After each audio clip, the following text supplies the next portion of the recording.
नमस्कार. आज आपण महात्मा ज्योतिबा फुले यांनी त्यांचे जे काही विचार काव्यातनं मांडलेले आहेत ते एकत्र गाणार आहोत, ते ऐकणार आहोत.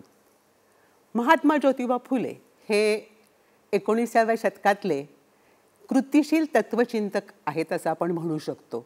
त्यांनी फक्त विचार मांडलेले नाही आहेत, तर त्यांनी अत्यंत ठामपणे कृती केलेली आहे मांडलेल्या विचारांच्या बाबत आणि विविध विषयांवरती त्यांनी आपले विचार मांडलेले आहेत. अनेक सामाजिक चळवळींचा पहिला दगड हा ज्योतिबा फुले आणि सावित्रीबाई फुले यांनी रोवला आहे असं म्हणलं तर काहीच गैर नाही आहे. अशा अनेक चळवळी त्यांनी 19व्या शतकामध्ये सुरू केलेल्या आहेत. त्यामुळे आज शब्द आहेत फुल्यांचे आणि आपण सुरांच्या साथीनं त्यांच्या विचारांचे त्यांच्या काव्यातनं होऊन जाणार आहोत.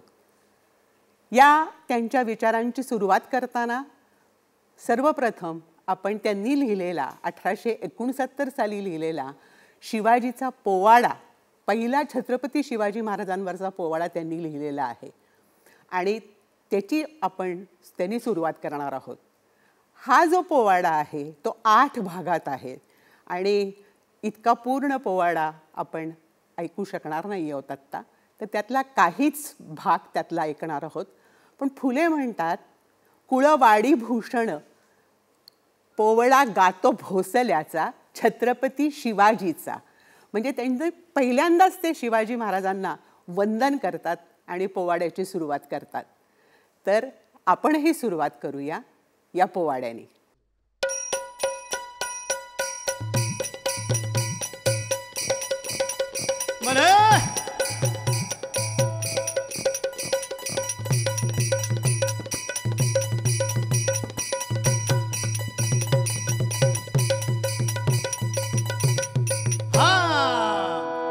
शिवनेरी किल्ल्यावर बाळ शिवाजी जन्मले.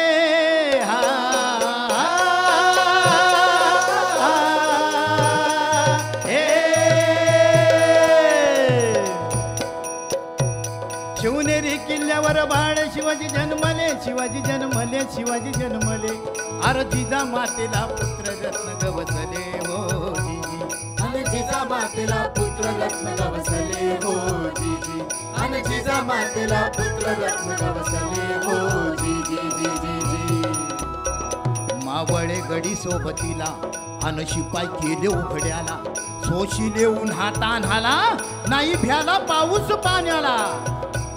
डोंगरी कंगर फिरविला, यौवन जेरीस आणला. लढविया चाड बुद्धिमत्तेला, अचंबा भूमीवर केला. आबा बाबा बाबा, केवढी ती कीर्ती, काय ती बुद्धिमत्ता, अख्ख्या महाराष्ट्रात अचंबा झाला.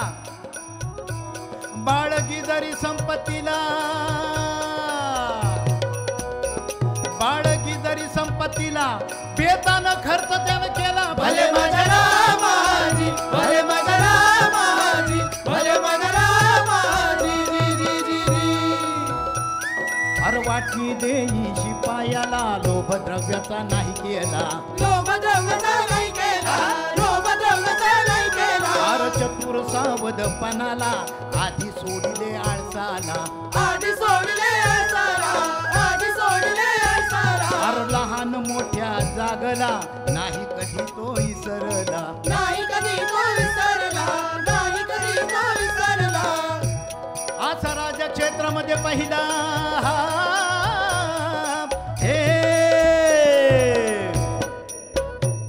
असा राज्य क्षेत्रामध्ये पहिला, नाही दुसरा कुणी उपमेला. भले माझ्या रामाजी, भले माझ्या रामाजी, भले माझ्या रामाजी जी जी जी जी.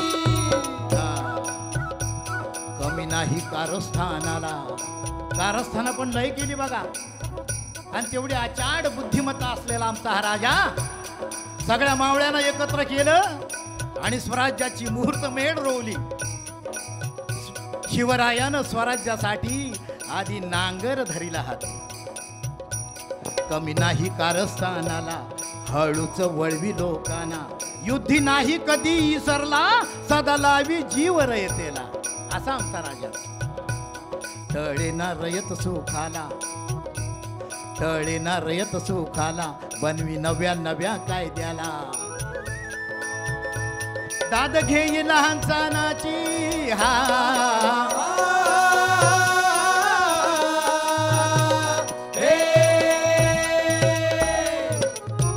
दाद घेई लहानसानाची, दाद घेई लहानसानाची, दाद घेई लहानसानाची, अशी कीर्ती माझ्या राजाची. भले माझ्या रामाची, भले माझ्या रामाची, भले माझ्या रामाची.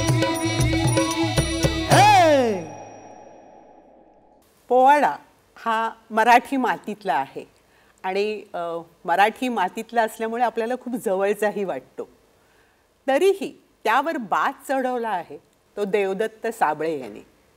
एकूणच ह्या सर्व फुल्यांच्या लिखाणाला चाली दिल्या आहेत त्या देवदत्त साबळे यांनी आणि त्यांच्या सुरांनी आपण विचारांचे होऊन जाणार आहोत फुल्यांच्या.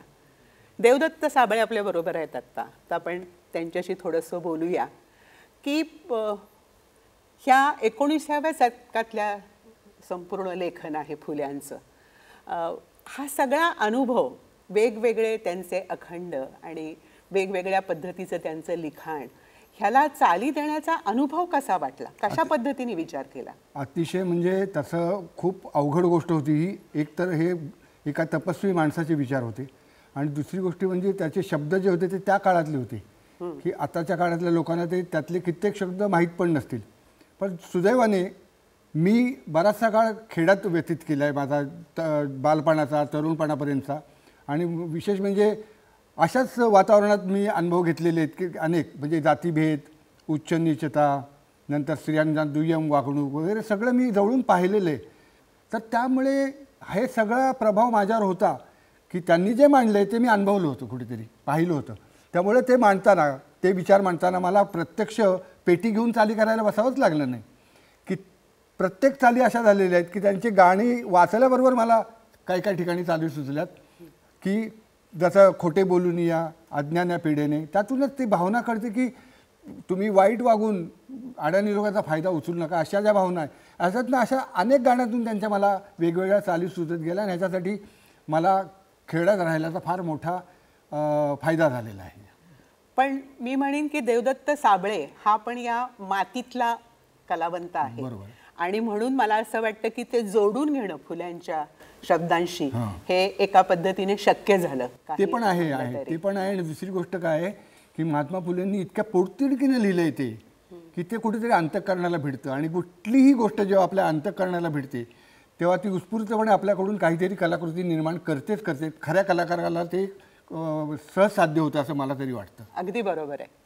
कसं आहे की फुले धर्म या विषयावर अनेकदा लिहित राहतात, सातत्याने मांडतात. धर्म एकच असायला हवा असं त्यांना वाटतं आणि धर्मातनं जी काही भांडणं होतात त्याला ते रेड्यांसारखे भांडले, झुंजले, अशा उपमा त्यांच्या लिखाणात आपल्याला सापडतात. आणि अशा उपमांना सुद्धा देवदत्त साबळे यांनी चाली दिलेल्याच आहेत. आपण पहिल्यांदा तो अखंड ऐकणार आहोत. पण हेच फुले शत्रू जर आजारी असेल तर त्याला मात्र त्याची खबर घ्यायला गेलंच पाहिजे असंही सांगतात. असे हे फुले एकूणच फारच वेगळ्या पद्धतीचं रसायन आहे आणि हे आपण आतून बाहेरून सुरांच्या साथीनं समजून घ्यायलाच हवं.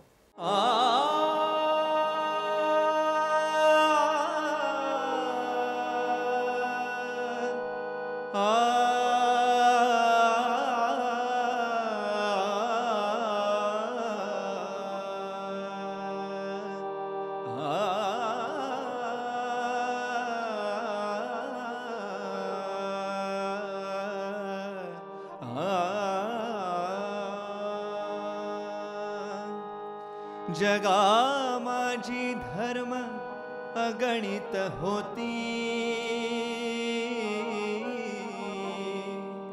जगा माझी धर्म अगणित होती, लढाया खेळती रेड्यांपरी, लढाया खेळती रेड्यांपरी, जगा माझी धर्म अगणित होती,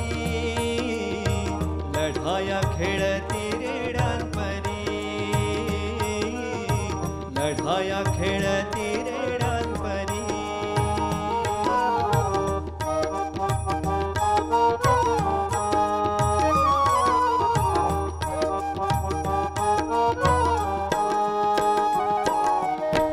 रेडे धरणारे प्राणासमुखती कित्येक म्हणे स्वर्गी गेले. कोणी म्हणे सर्व मार्टर झाले जन्नतीस गेले. कोणी म्हणे सद्विवेकाविण सर्व भांबावले. सद्विवेकाविण सर्व भांबावले. रक्तपाती झाले ज्योती म्हणे. रक्तपाती झाले ज्योती म्हणे. जगा माझी धर्म अगणित होती. लढाया खेळती रेड्यांपरी. लढाया खेळती रेड्यांपरी.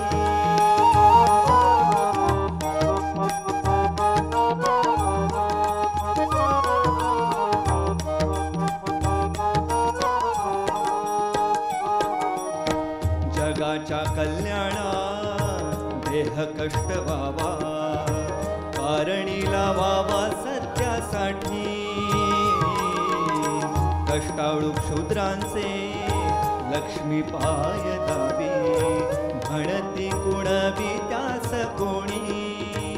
ऐसा माणूस शूद्र बंधू खरा. ऐसा माणूस शूद्र बंधू खरा.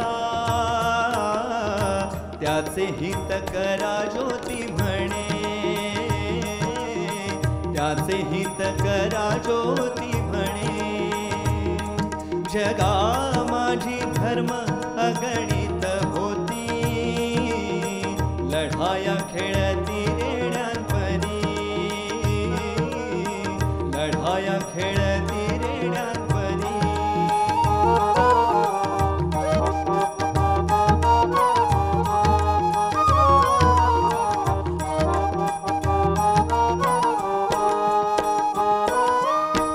आजारी शत्रूच्या जाई खबरीस.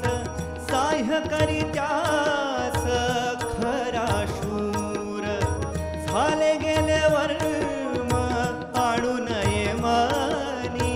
सुडकार स्थानी वर्तू नये. नीट झाल्यावरी त्यास उभा करी. कुस्तीगिरा परी त्यासी लढे. सत्य आचरणी यश मिळवावे. सत्य आचरणी यश मिळवावे.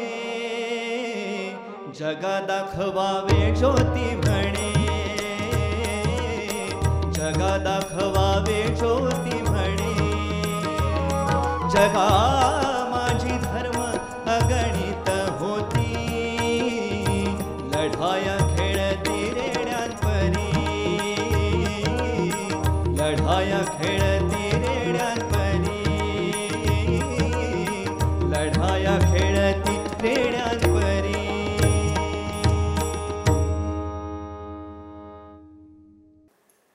ज्योतिबा फुले जसे वाचायला शिकले तेव्हापासून ते खूप वाचायचे. आणि फक्त मराठी पुस्तकं नाही वाचायचे तर ते इंग्रजी वाचनही खूप करायचे. जसं की राईट्स ऑफ मॅन हे टॉमस पेनचं पुस्तक खूप प्रसिद्ध आहे की ज्यातून ते खूप काही शिकले. पुस्तकं वाचून त्यातून शिकणे, विचार नव्याने करणे हे त्यांच्या अगदी अंगवळणी पडलेला मुद्दा होता फुल्यांच्या. आणि याच फुल्यांनी काही काळानंतर लेखनाला पुढे सुरुवात केली. आणि पुढे त्यांनी अखंडही लिहिले. अभंगाच्या ढाच्यामध्ये लिहायचे, त्याला ते अखंड असं म्हणत. आत्ता आपण जो अखंड ऐकणार आहोत तो आहे, थोडे दिन तरी मद्यवर्ज्य करा, तोच पैसा भरा ग्रंथांसाठी. म्हणजे बघा, काही दिवस मद्य घेऊ नका, पुस्तकं घ्या आणि ती वाचा, असं फुले 19व्या शतकापासून सांगतायत तो आवाज आजही आपल्याला ऐकू येतो आहे का?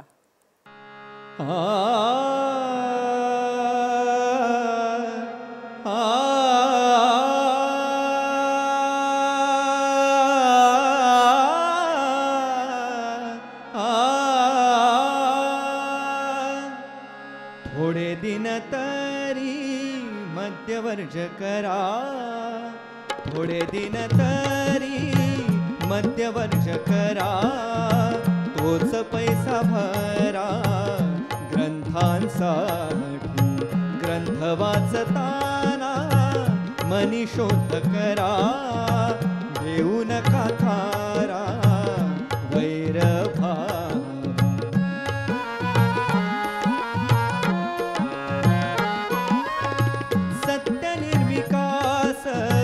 शोधल्या वाचून थोतांडे कल्पून ग्रंथ केले त्याचे जागेवर भूदेवा बसती शूद्रा ठकवती नटापरी मृताच्या मुलास नित्य नागवती जोडे उपटीती दानासवे आर्य ब्राह्मणास उपाधी गणावी त्याचा शोध लावी ज्योती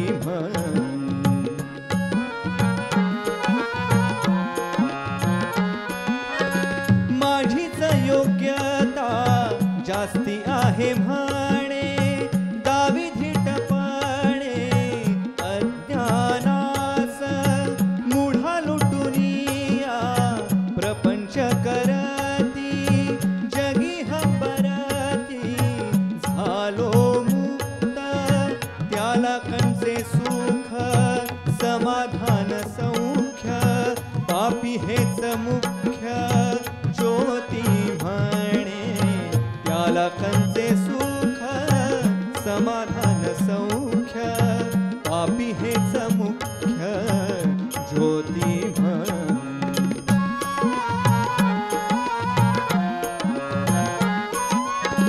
दुष्ट आचराने निचत्व पावती संकटी पडती लागलीच पश्चाताप अंती विचार करीती शुद्धीवरी येती मनामध्ये सुमार्गी लागता होती महाजन होतसे कल्याण परोपरी समाधानी वृत्ती ज्याची अखंडित सुखात मंडित ज्योती म्हणे.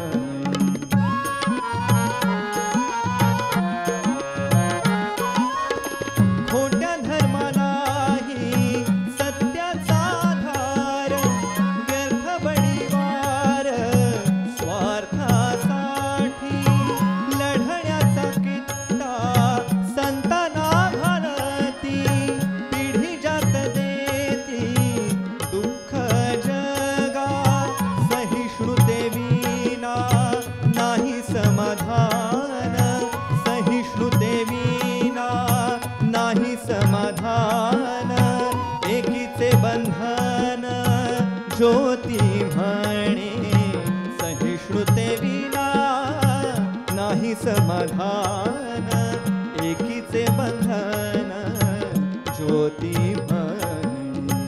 थोडे दिन तरी मध्यवर्ज करा तोच पैसा भरा ग्रंथांसाठी ग्रंथ वाचताना मनी शोध करा देऊ नका थारा वैरभाव देऊ नका थारा वैरभाव देऊ नका थारा वैरभाव.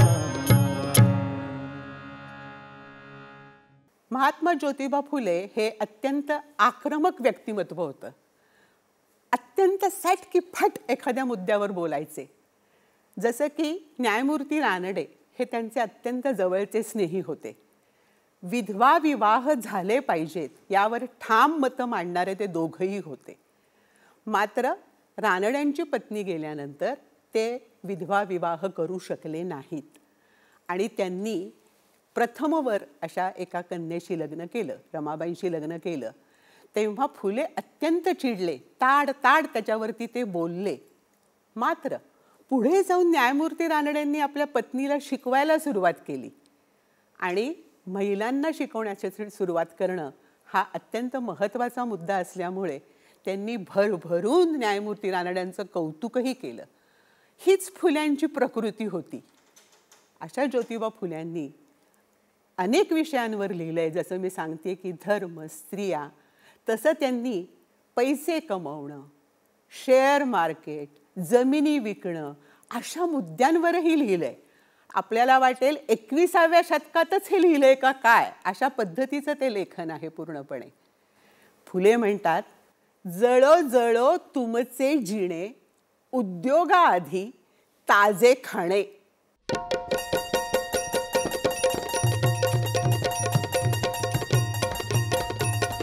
अरे जळो जळो जळो जळो जळो जळो जळो. अहो काय जळो? अहो महाराज, पण काय झालं काय? अहो काय झालं ते सांगतोय की आता. जळो जळो तुमचे जिणे, जळो जळो तुमचे जिणे, जळो जळो तुमचे जिणे, जळो जळो तुमचे जिणे. उद्योगादी ताजे खाणे, उद्योगादी ताजे खाणे. जळो जळो जळो जळो जळो जळो जळो जळो जळो तुमचे जिणे, जळो जळो तुमचे जिणे, जळो जळो तुमचे जिणे, जळो जळो तुमचे जिणे.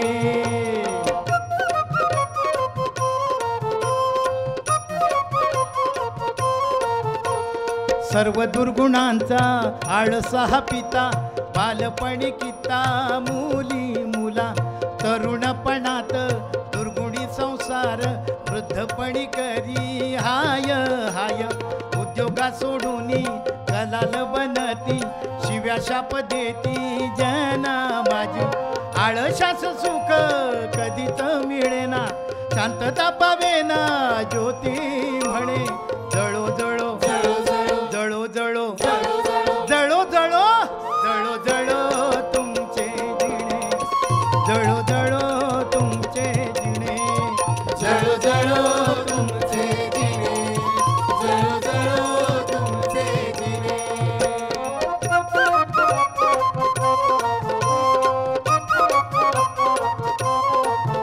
अरे शेअर मार्केटात ठप कागदांचा, नफा दलालाचा बूड धन्य. शेअर कागदास पाहून रडती, शिव्या शाप देती योगी त्यास. शेअर व्यापाऱ्याचा जळतो उद्योग, होऊन नुसंग मूढा लोटी. आळशास खरा हाच एक धंदा, दुरूनच वंदा ज्योती म्हणे. जळो जळो जळो जळो जळो जळो जळो जळो तुमचे जिणे, जळो जळो तुमचे जिणे, जळो जळो तुमचे जिणे, जळो जळो तुमचे जिणे.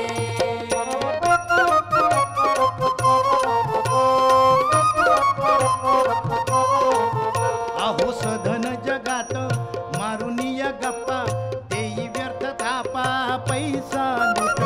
द्रव्य लोभासाठी शेतास काढीती, जल हटविती सागराचे. जगा माझी ठक धनवान होती, दिवाळे काढीती अखेरीस. त्यांच्या संगतीनं द्रव्यहीन होती, प्राणासमुखती ज्योती म्हणे. जळो जळो जळो जळो जळो जळो जळो जळो जळो तुमचे जिणे, जळो जळो तुमचे जिणे, जळो जळो तुमचे जिणे, जळो जळो तुमचे जिणे, जळो जळो तुमचे जिणे, जळो जळो तुमचे जिणे. हा. फुले अनेक विषयांवर लिहितात हे आपण सातत्याने म्हणतो आहोतच. धर्म, स्त्रिया हे तर विषय त्यांच्या लिखाणाचे आहेतच. पण त्याचबरोबर सज्जन माणूस कोणचा, माणसाचं माणूसपण याबाबतही ते लिहितात. सज्जन माणूस कोण, प्रामाणिकपणा म्हणजे नेमकं काय, याही विषयावर ते भाष्य करतातच.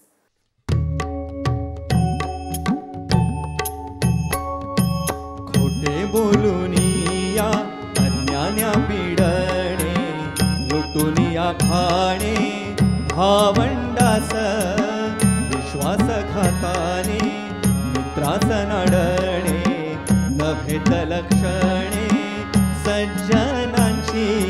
खोटे बोलूनिया अज्ञान्या पिडणे, लुटुनिया खाणे भावंडास, धंदा कलालांचा कुटुंबा पोसणे, मद्यपी करणे मुली मुला, मानवाचा धर्म सत्य खरी नीती, बाकीची कुनीती ज्योती म्हणे.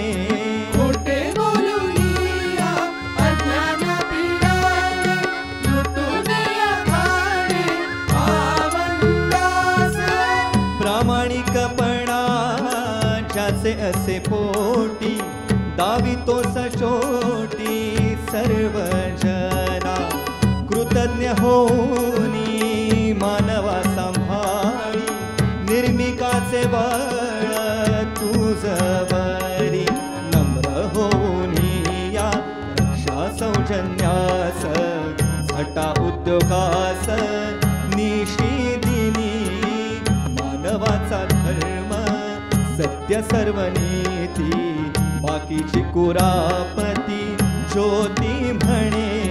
खोटे बोलूनिया अज्ञान्या पिडणे, लुटुनिया खाणे भावंडास, जगा माझी सर्व मजला असावे, शेजाऱ्या नसावे हेवा मूळ, स्वतः हितासाठी तळमळ करी, झटे सर्वोपरी कीर्तीसाठी, खरा मतलबी सर्वात वर्ततो, निराशा करीतो पापड्यांची, आत्मपरीक्षेला नाही जुमानीत, सुरे विषादात ज्योती म्हणे.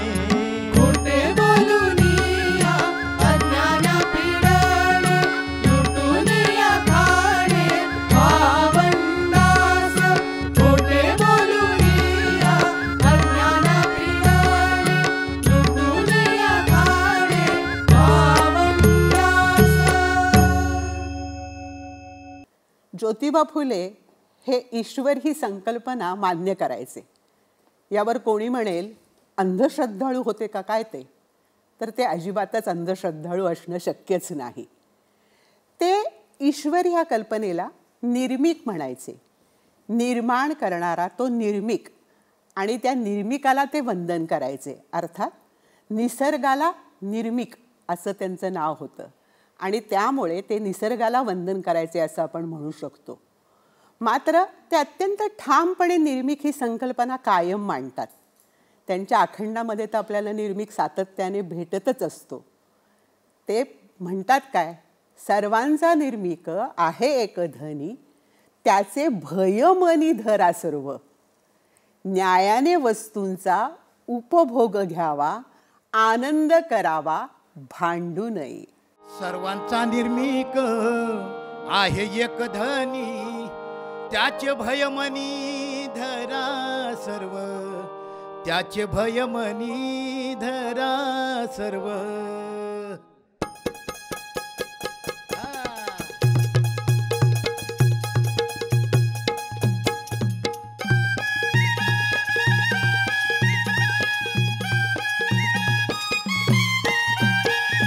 सर्वांचा निर्मिक आहे एक धनी, अरे सर्वांचा निर्मिक आहे एक धनी, त्याचे भयमनी धरा सर्व, त्याचे भयमनी धरा सर्व, न्यायाने वस्तूचा उपभोग घ्यावा न्यायाने वसूचा उपभोग घ्यावा आनंद करावा भांडू नये आनंद करावा भांडू नये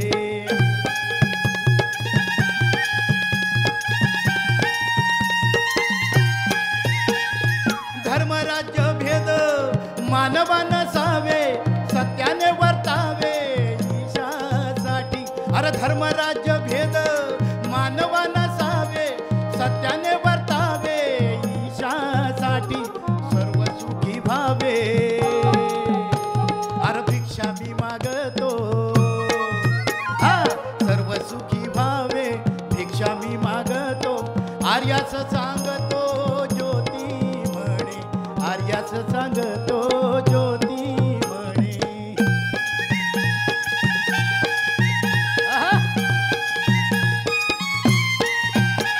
अरे निर्मिकाने जर एक पृथ्वी केली वाही भार भली सर्वत्रांचा निर्मिकाने जर एक पृथ्वी केली वाही भार भली सर्वत्रांचा तृण वृक्ष भार पाळी आम्हासाठी हा तृण वृक्ष भार पाळी आम्हासाठी फळे ती गोमटी छायेसह फळे ती गोमटी छायेसह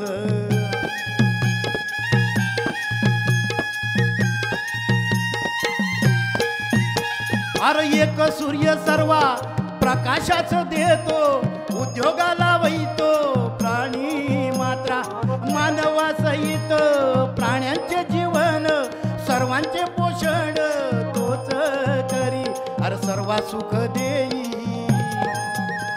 अरे जनकाच्या परी सर्वा सुख देई जनकाच्या परी नच धरी दुरी कोणी एका नच धरी दुरी कोणी एका मानवाचा धर्म एकच असावा मानवाचा धर्म एकच असावा सत्याने वर्तावा ज्योती म्हणे सत्याने वर्तावा ज्योती म्हणे सर्वांचा निर्भीक आहे एक धनी सर्वांचा निर्भीक आहे एक धनी त्याचे भय मनी धरा सर्व त्याचे भय मनी धरा सर्व त्याचे भय मनी धरा सर्व शिक्षणाची वाट किंवा शिक्षणाचा रस्ता मुलींसाठी त्यातही तळागाळातल्या मुलींसाठी निर्माण केला हा ज्योतिबा फुले आणि सावित्रीबाई फुले ह्या दोघांनी असं म्हणलं तर काहीच गैर नाही आहे.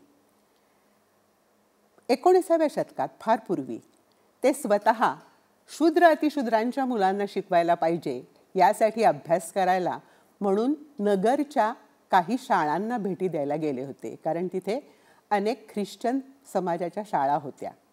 तिथे फरार नावाची एक मॅडम त्यांना भेटली आणि त्या म्हणाल्या शिकवायला निघालात पण तुम्ही तुमच्या घरच्या बायकांना का शिकवत नाहीत. पुढे जाऊन त्या म्हणाल्या स्त्री हा घराचा मध्य आहे. तिचं शिक्षण झालं तर घरवर येतं नाही तर नाही.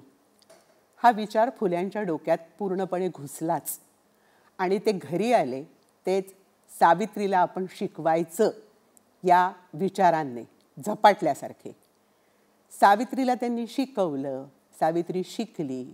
पुढे शाळेत शिकवायला लागली आणि भारताची पहिली स्त्री शिक्षिका सुद्धा झाली. हे 4 वाक्य ह्याच्यामध्ये बरंच काही घडलं असणार. इतकं सोपं नक्कीच नव्हतं. हा रस्ता ही वाट स्त्री शिक्षणाची चालू राहिली पण आजही खेडोपाडी मुली शिकतातच अशी परिस्थिती नाही आहे. अगदी संविधानानं कायद्यानं आपल्याला हक्क मिळाला आहे.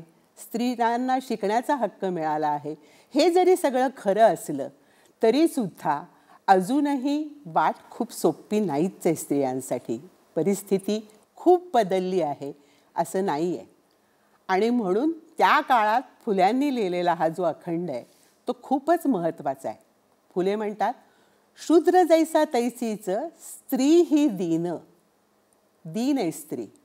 आणि त्याच्या पुढे जाऊन सांगतात शस्त्र धरिती त्यावरी बुद्धिहीन.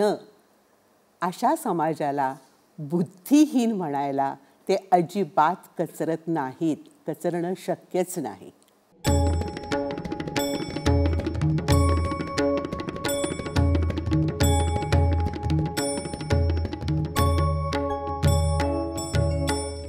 शूद्र जैसा तैशीच स्त्री ही दीन, शूद्र जैसा तैशीच स्त्री ही दीन, शस्त्रे धरती त्यावरी बुद्धिहीन, शस्त्रे धरती त्यावरी बुद्धिहीन, शूद्र जैसा तैशीच स्त्री ही दीन.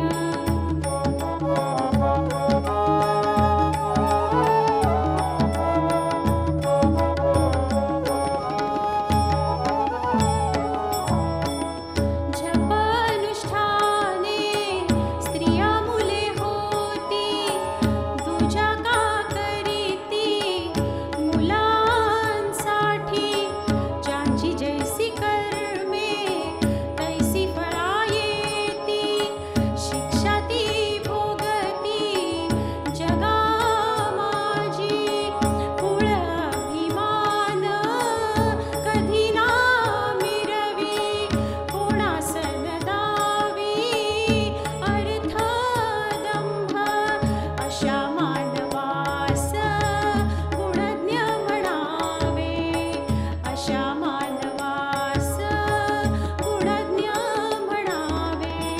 त्या संगे वर्तावे, त्या संगे वर्तावे, त्या संगे वर्तावे, त्या संगे वर्तावे, ज्योती म्हणे, शूद्र जैसा तैशीच स्त्री ही दीन.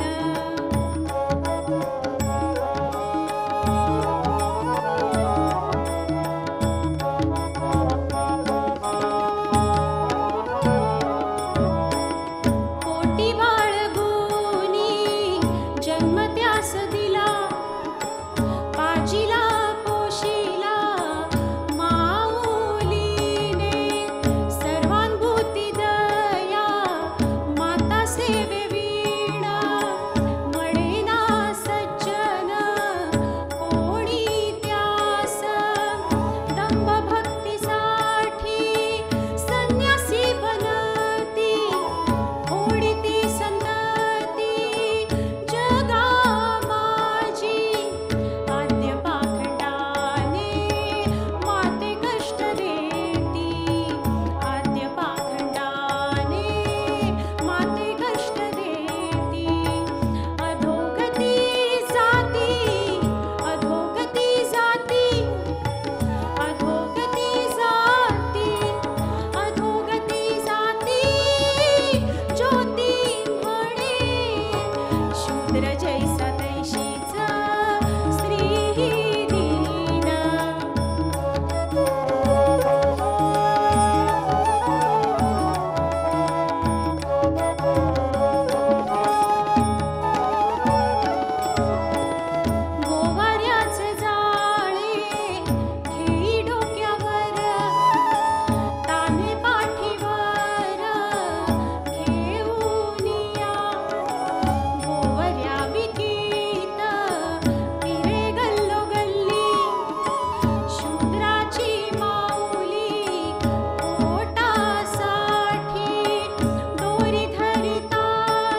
ज्योतिबा फुल्यांनी समान हक्क दिले सावित्रीलाही असं आपण नक्कीच म्हणू शकतो. पण आजही खरंच सर्व स्त्रियांना हे हक्क मिळतात का हा विचार करायला लावणारा मुद्दा आहे. आज 21व्या शतकातही स्त्रियांना समान वागणूक मिळते असं दिसत नाही. आणि 19व्या शतकात महात्मा ज्योतिबा फुल्यांनी मात्र सावित्रीला त्या पद्धतीने वागणूक दिलेली आहे. वेगळ्या पद्धतीने शिकून काम करणाऱ्या स्त्रीचं त्यांना एक वेगळंच महत्त्व होतं. आणि फुले स्त्रियांना मानवी हा शब्द वापरतात. म्हणजे मानव हा आपण माणूस म्हणतो तसं मानवी अशा मानवीचं असं त्यांच्या अखंडामध्ये आपल्याला वाचायला मिळतं. तर स्वाभाविकपणे सावित्रीला ते मानवी म्हणत असणार, मनातल्या मनात तर नक्कीच म्हणत असणार. आजही हा लढा चालू असताना त्या काळामध्ये सावित्रीनी कसं काय शिकवलं असेल, काय पद्धतीने ती सगळ्या गोष्टींना सामोरी गेली असेल हे खरंच विचार करायला लावणारं आहे. पण फुले मात्र सातत्याने मांडतात की स्त्री पुरुष दोघांनी समान पातळीवर एकत्र कष्ट करायला पाहिजेत, एकत्रितपणे दोघांनी काम करायला पाहिजे. बघा 19व्या शतकापासून फुले हे सांगतायत.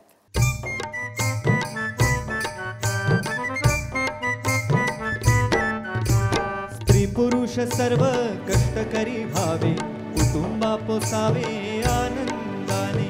स्त्री पुरुष सर्व कष्टकरी व्हावे, कुटुंबा पोसावे आनंदाने. स्त्री पुरुष सर्व कष्टकरी व्हावे, कुटुंबा पोसावे आनंदाने. स्त्री पुरुष सर्व कष्टकरी व्हावे, कुटुंबा पोसावे आनंदाने.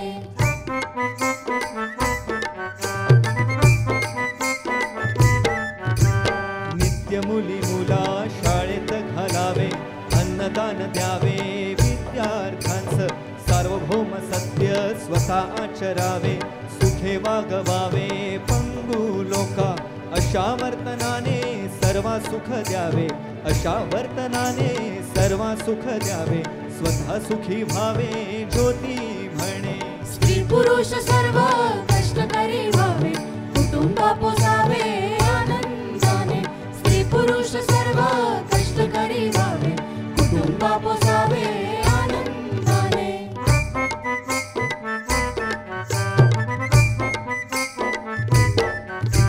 सारे स्त्री पुरुष भावंड तयांसी, भांग भारा दुःखी करी जाती. ख्रिस्त महमदास सत्याने आळवी, मानवा वळवी ईशाकडे. धर्मदेश जाती भेद नाही तिला, शोभे मनुष्याला खरी माता. अशा मानवीस सत्स्त्री म्हणावे, अशा मानवीस सत्स्त्री म्हणावे. तिची कीर्ती गावे ज्योती म्हणे. स्त्री पुरुष सर्व कष्टकरी व्हावे, कुटुंबा पोसावे आनंदाने. स्त्री पुरुष सर्व कष्टकरी व्हावे, कुटुंबा पोसावे आनंदाने. कुटुंबा पोसावे आनंदाने. कुटुंबा पोसावे आनंदाने. महात्मा ज्योतिबा फुले वेगवेगळे शब्दांचा वापर ज्या पद्धतीने करतात ते खरंच विचार करायला लावणार आहे. मगाशी म्हणलं जसं मानवी हा शब्द त्यांनी वापरला आहे, तसाच त्यांनी स्वतःच्या आयुष्यामध्ये त्या दोघांनाही स्वतःचं मूल नव्हतं आणि समाजाचं कुटुंबाचं एक मोठा ताण होता की त्यांनी दुसरं लग्न करावं.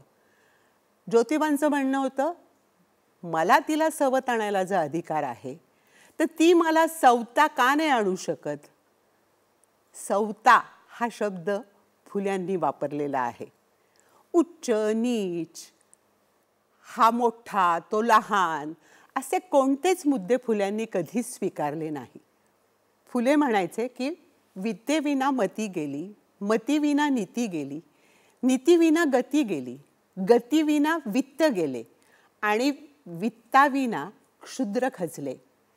हे सारे एका अविद्येने केले, हे फुले ठामपणे मांडायचे. मात्र हे मांडणारे फुले, वेगवेगळ्या पद्धतीने विचार मांडणारे फुले आपल्याला असंही म्हणतात की नुसतंच बोलून आणि विद्वत्ता मिळवून उपयोग नाही. अनुभवाविणा व्यर्थ वाचाळता, जळो जळो ती विद्वत्ता.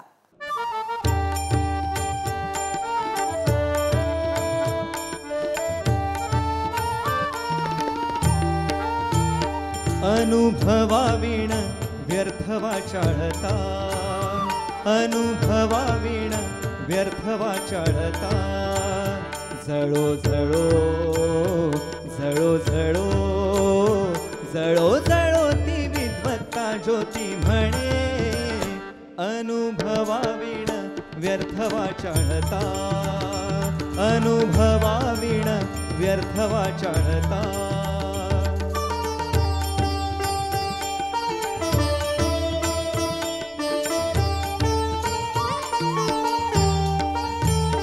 न लागे वकील देव दरबारी, भक्ती एक खरी ज्योती म्हणे. उत्सवाच्या नावे द्रव्य लुबाडती, वाटे खीरापती धूर्त लोका. सर्व खंडी दावी नाते भावंडांचे, सर्व खंडी दावी नाते भावंडांचे. पुत्र निर्मिकाचे ज्योती म्हणे. अनुभवाविण व्यर्थ वाचाळता, अनुभवाविण व्यर्थ वाचाळता.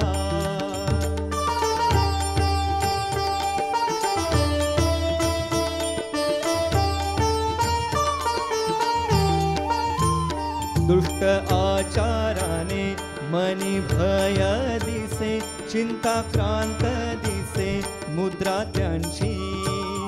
नष्ट कर्मे सारी अशी उघडी पडता, होईल फजिती मनी भय त्यांची. सरळ स्वभाव सत्य आचरण, नसे त्या वाचुनिया समाधान. निर्मिकाचे भय घेई जो आधार, खरा त्याचा धीर ज्योती म्हणे. अनुभवाविण व्यर्थ वाचाळता, अनुभवाविण व्यर्थ वाचाळता. जळो जळो जळो जळो जळो जळो ती विद्वत्ता ज्योती म्हणे. अनुभवाविण व्यर्थ वाचाळता, अनुभवाविण व्यर्थ वाचाळता, अनुभवाविण व्यर्थ वाचाळता. महात्मा ज्योतिबा फुले यांनी कायम सत्याचा शोध घेतलेला आहे. जगण्यामधलं सत्य काय, विचारांमधलं सत्य काय, सत्य हे शोधणं अत्यंत गरजेचं आहे असं त्यांना कायमच वाटत आलेलं आहे. अर्थात त्यांच्या सहकाऱ्यांनाही वाटत आलेलं आहे. एका टप्प्यावर त्यांचे सहकारी म्हणायला लागले की आपल्याला आपला समाज निर्माण करायला पाहिजे. आणि मग अनेक चर्चा झाल्या, अनेक गप्पा झाल्या, अनेक मुद्दे मांडले गेले आणि 24 सप्टेंबर 1873ला सत्यशोधक समाजाची स्थापना झाली. आणि सत्यशोधक समाजाची स्थापना म्हणजे काय, तर त्यातून कायम त्यांनी एक वेगळ्या पद्धतीने सत्याचा शोध घेतलेला आहे. आणि हा सत्याचा शोध आपल्याला फुल्यांच्या लेखनात दिसणार कसा नाही, दिसणारच.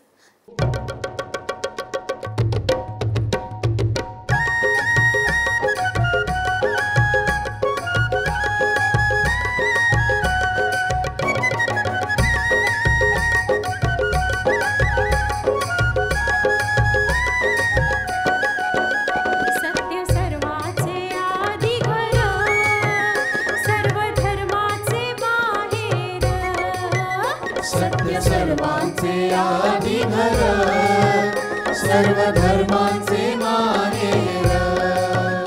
सत्य सर्वाचे आधी घर, सर्व धर्माचे माहेर. सत्य सर्वांचे आधी घर, सर्व धर्मांचे माहेर.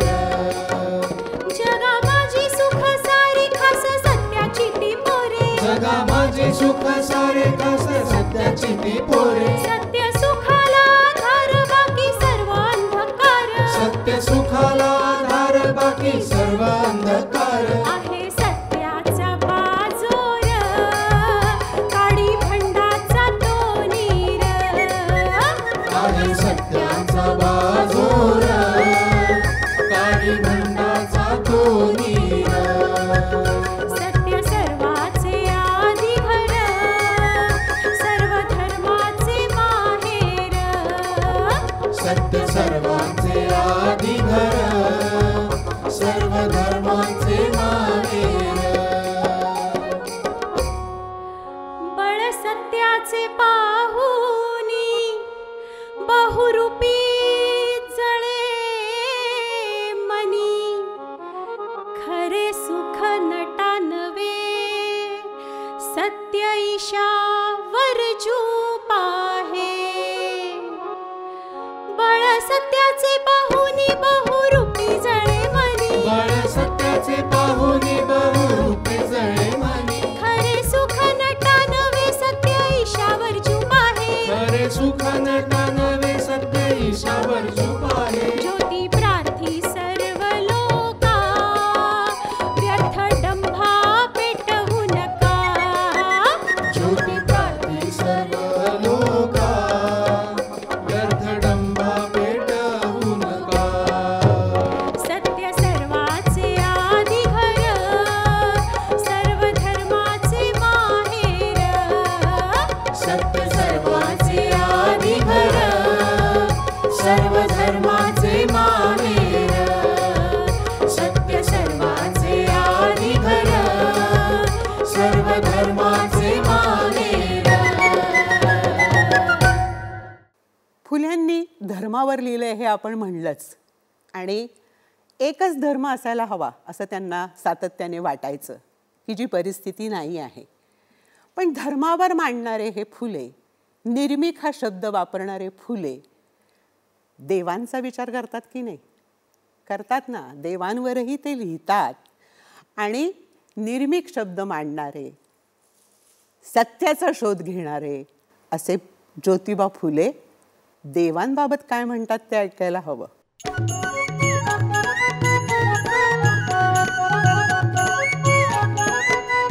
देव झाले उदंड देवाचे मांडिले भंड देवभूताचे थोतांड एक झाले देव झाले उदंड देवाचे मांडिले भंड देवभूताचे थोतांड एक झाले देव झाले उदंड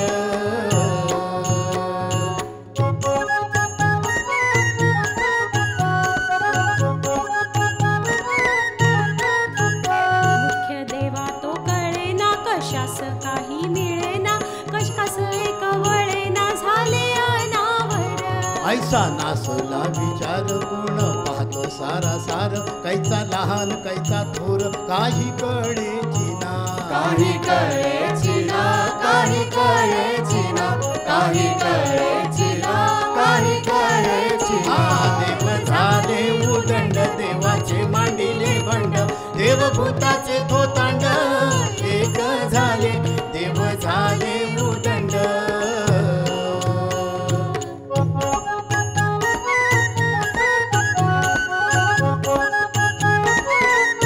शास्त्रांचा बाजार भरला देवांचा गलबला झाला लोक कामन्या व्रताला झोपूनी पडती ऐसे अवघे नाचले सत्या सत्य हरपले अवघे जना एक झाले चोहीकडे झाले चोहीकडे झाले चोहीकडे झाले चोहीकडे झाले चोहीकडे देव झाले उदंड देवाचे मांडिले भंड देवभूताचे थोतांड एक झाले देव झाले उदंड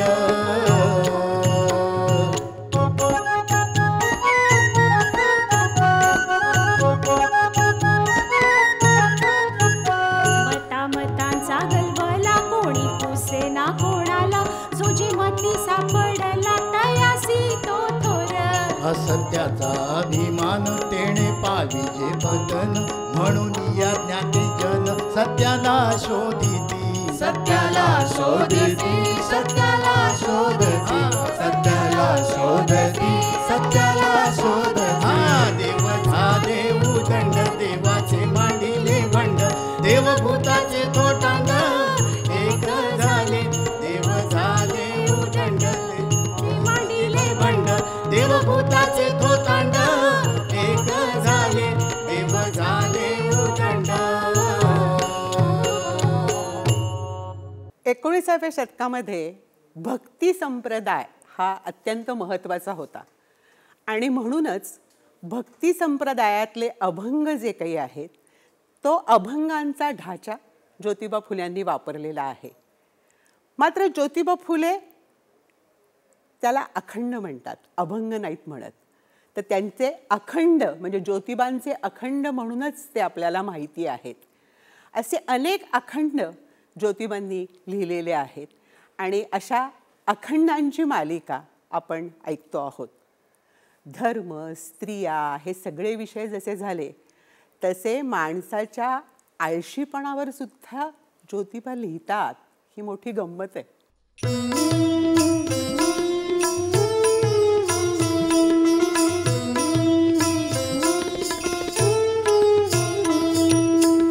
सर्व दुर्गुणांचा आळस हा पिता सर्व दुर्गुणांचा आळस हा पिता बालपणी कित्ता मुली मुला तरुणपणात दुर्गुणी संसारी तरुणपणात दुर्गुणी संसारी वृद्धपणी करी हाय हाय उद्योगा सोडूनी कलाल बनती उद्योगा सोडूनी कलाल बनती शिव्याश्राप देती जगा माझी आळशास सुख कधीच होईना शांतता पावेना ज्योती म्हणे सर्व दुर्गुणांचा आळस हा पिता सर्व दुर्गुणांचा आळस हा पिता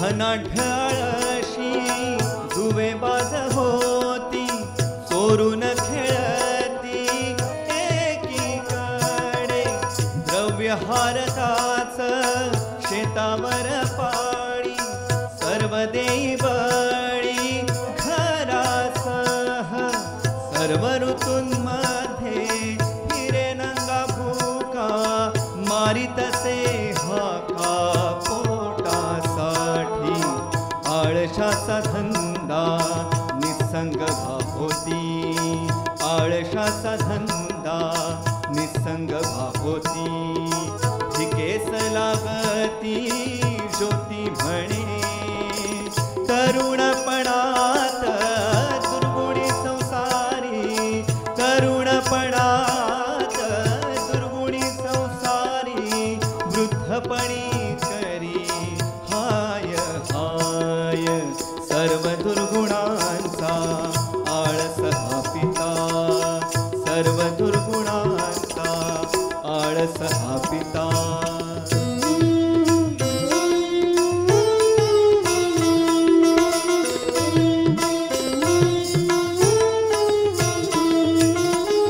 आळशास धंदा उद्योग करीतो दुकान मांडितो सोरटीचे नावानिशी नाही पैसे देई त्यांसी अदा आढाव्याची देत नाही उचल्याचे परी मुढास नाडती तमाशा दावीती उद्योगास अशा आळशाची शेवटी भजिती अशा आळशाची शेवटी भजिती धूळमाती खाती ज्योती म्हणे तरुणपणात दुर्गुणी संसारी तरुणपणात